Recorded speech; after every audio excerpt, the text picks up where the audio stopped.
తెలంగాణ రాష్ట్ర ప్రభుత్వం ప్రజలకు ఇచ్చిన హామీలు అమలుకు పూనుకోకపోతే ప్రజా పోరాటం తీవ్రతరం చేస్తామని సిపిఐ ఎంఎల్ మాస్లైన్ రాష్ట్ర కార్యదర్శి వర్గ సభ్యులు పాయం చిన్నచంద్రన్ అన్నారు. పార్టీ రాష్ట్ర కమిటీ ఇచ్చిన పిలుపులో భాగంగా మహబూబాబాద్ జిల్లా కేంద్రంలో ర్యాలీ చేపట్టారు. ఎంఆర్ఓ ఆఫీస్ వద్ద ధర్నా నిర్వహించారు. జిల్లా కమిటీ సీనియర్ నాయకులు పూనం ప్రభాకర్ ఈ ధర్నాకు అధ్యక్షత వహించగా ముఖ్య అతిథిగా హాజరయ్యారు. చంద్రన్న మాట్లాడుతూ గత 12 సంవత్సరాల నుండి తెల్ల రేషన్ కార్డు లేక పేద వర్గాల ప్రజలు అనేక కష్టాలు పడుతున్నారని ఆవేదన వ్యక్తం చేశారు. ప్రభుత్వాలు ఇస్తున్న సంక్షేమ సబ్సిడీ పథకాలకు అనర్హులుగా మారుతున్నారని విమర్శించారు.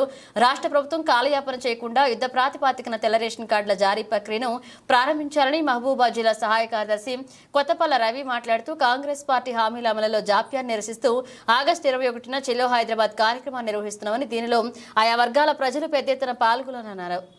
గ్యారంటీలను అమలు చేయాలి. కాంగ్రెస్ ప్రభుత్వం ఇచ్చిన 6 గ్యారంటీలను వర్ధిల్లాలి. సిపిఎంఎల్ మాస్ లైన్ వర్ధిల్లాలి. సిపిఎంఎల్ మాస్ లైన్ వర్ధిల్లాలి. సిపిఎంఎల్ మాస్ లైన్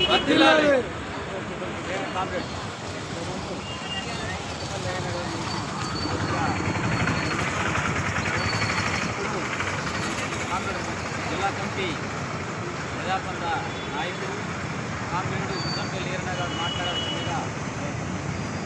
అధ్యక్ష, ఈ కార్యక్రమానికి వచ్చిన ప్రజలకు అభినందనలు తెలియజేస్తూ, ఇప్పటిదాకా మనవులు చెప్పినట్టే కాంగ్రెస్ ప్రభుత్వం వచ్చి 8 నెలలు అవుతా ఉన్నది. ఈ 8 నెలల్లో 6 గ్యారంటీలని అమలు చేస్తానని చెప్పినారు రేవంత్ రెడ్డి.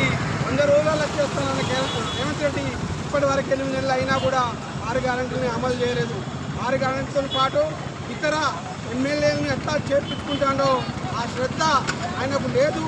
ఉన్నట్టే ఈ హామీల మీద కూడా శ్రద్ధ ఉండాలని, వెంటనే అమలు చేయాలని, అట్లాగే రైతులకు 2018 నుంచి ఇప్పటి వరకే రుణమాఫీ చేస్తామని చెప్తా ఉన్నారు.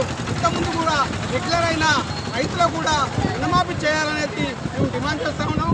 అట్లాగే చాలామంది రైతులు ఇప్పటికే రెన్యువల్ చేసుకున్నారు, వాళ్ళకు కూడా కొత్త రుణాలు ఇవ్వాలని మేము డిమాండ్ చేస్తాము.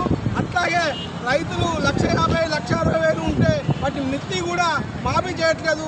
2 లక్షల వరకు మాఫీ చేస్తా అన్న ఈ ప్రభుత్వం ఎంత ఉంటే రైతుకు అంతే మాఫీ చేస్తూ ఉన్నది. ఆ మిత్తిని కట్టించుకుంటా ఉన్నది. అట్లా కట్టించుకోకుండా 2 లక్షల వరకు మాఫీ చేయాలనేది మేము డిమాండ్ చేస్తూ ఉన్నాం. అట్లాగే 21 తారీఖున జరిగే చెలో హైదరాబాద్ను విజయవంతం చేయాల్సిందిగా కోరుతూ ఈ అవకాశం ఇచ్చిన అధ్యక్ష వర్గానికి అభినందనలు తెలియజేస్తా ఉన్నాం.